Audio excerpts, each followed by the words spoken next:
נותן את כל מה שיש. את הנשמה, את כל, תביאו את כל התעצומות נפש, את הכוחות, כל מה שעבדנו, כל השנה, כל מה שעבדנו, אנחנו היום נוסעים על המגרש.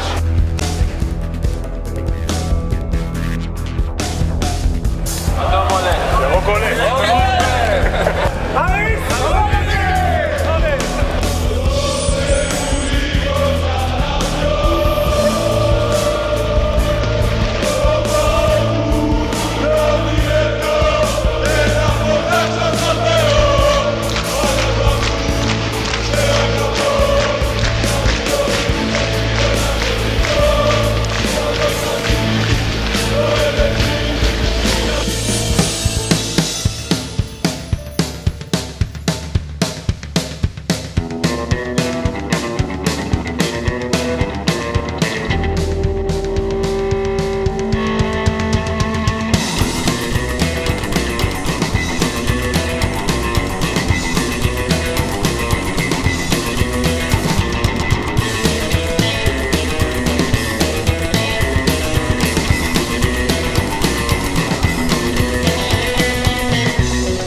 חשוב מאוד בהגנה, משחקים בהגנה, כל אחד שיקח את השחקן שלו, כל אחד במקום שלו.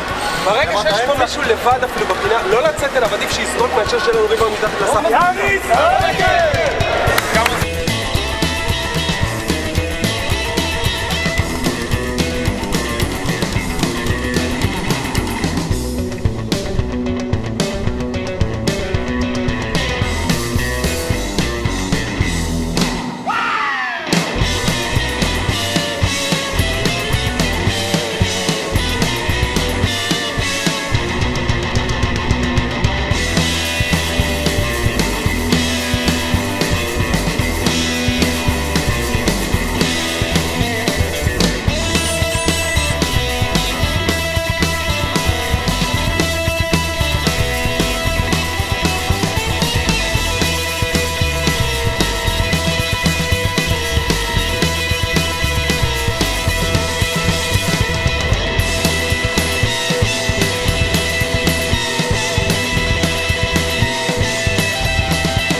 כמו שראיתי במשחק, זה לא נגמר, זה לא נגמר.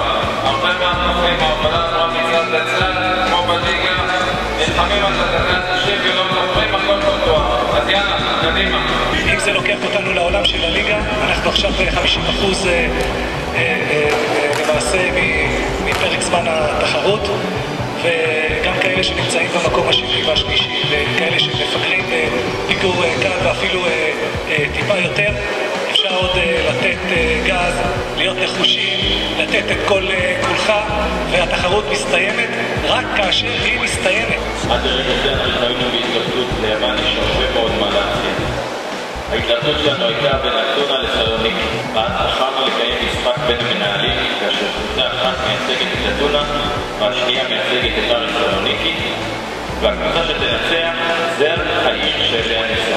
כפי שאתם רואים, סלוניקי ניצחה, מחכה לנו חופשה מטורפת, אז קדימה חבר'ה, להשחיל את סלוניקי.